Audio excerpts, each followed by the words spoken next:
no deal.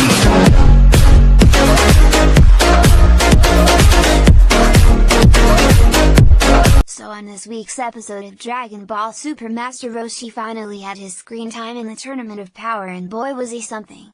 The episode starts with both Zeno-sama trying to count up the number of fighters left in the tournament, but both of them were unable to figure it out, so they assumed it was many.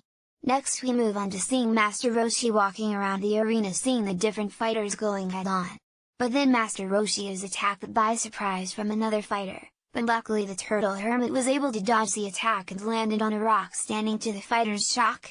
Master Roshi informs the fighter that she has an interesting way of fighting and that she is no match for him, and also tells her that he has been watching the other fighters since the start of the tournament, including her, on how they each fought and the techniques they had, but the fighter asks him if he knows about her power.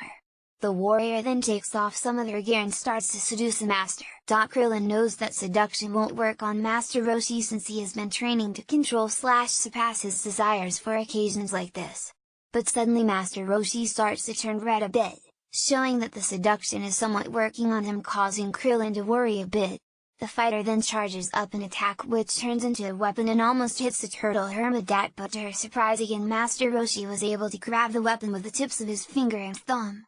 After, Master Roshi starts to tell the fighter that he has surpassed desires such as seduction, meaning it will not work on him.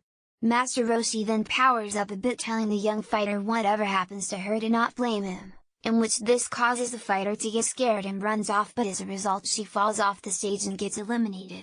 Now Master Roshi turns his attention to another warrior from Universe 4, a talisman user. The fighter starts off by tossing an attack to Master Roshi, in which the master was able to block and telling her it was an illusion attack. She confirms this as well. After, she starts throwing more of these illusions at the Turtle Hermit, in which causes a more bigger illusion. She tells the master that her mystic talisman technique consists of the 76 attacks and along with 129 illusions. She later then vanishes for a while, then the ring collapses. Knowing this is another illusion, the master ignores it and starts running around the arena trying to find the fighter. The fighter appears and the master asks her if this is another illusion, in which she responds that he can't move from the spot he is on anymore. She then explains to him that her planet exists in a dark place where light rarely touches it. But then Master Roshi pulls out a seal. Master Roshi then proceeds to tell her that a lot of the warriors that are fighting the tournament are really strong, but their attacks and spirits are too straightforward and they're prone to getting tripped up by enemies who use deception. After which the master performs the evil containment wave and sealing her up in the bottle, thus eliminating her as well.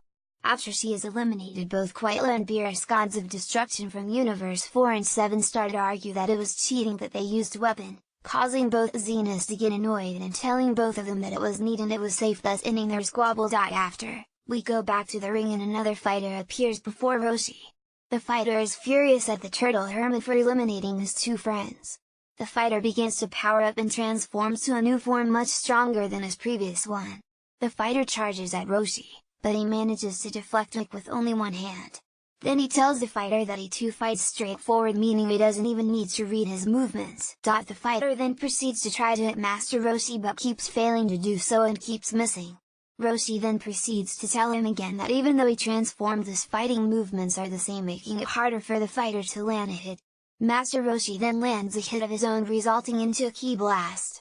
After which he walks towards the fighter, but the fighter manages to get up and finally lands a hit on Master Roshi. The fighter now seems to be more faster and stronger, making this a problem for Roshi as he got hit a couple more times. Quitla sees this as well, thus the Supreme Kai of his universe that Master Roshi underestimated his opponent, and that in an extreme tournament such as the one they're fighting in, Genos gets stronger every second of every minute. Master Roshi is starting to getting beaten down by this fighter. With a desperate attempt, Roshi tries to hypnotize the fighter, but the fighter attacks himself in order to stay awake, after which he lands another hit on the Roshi. The fighter starts to insult Roshi more by telling him he is too old and should just retire from martial arts. But Master Roshi gets up and starts to say that both Goku and Krillin have taught him to push his limits, thus also thanking them for everything and also being grateful for being their master. For his final trump card, Roshi starts to charge up all his energy into one attack, and that's the Kamehameha wave, also meaning he is sacrificing himself in order to defeat the fight. The fighter also begins to charge up for his final attack. As he is powering up all his energy, Roshi begins to tell both Goku and Krillin to take care of themselves and to be well.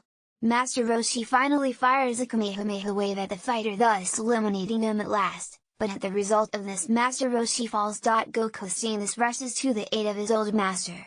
Goku tries desperately to revive him using his energy, but it doesn't seem to work. But finally a miracle happened and Master Roshi came back to life thanks to Goku's energy. Goku then hugs Master Roshi, giving this an amazing moment. Beerus also acknowledges this, thus showing that he has respected Master Roshi for the effort he gave into the fight.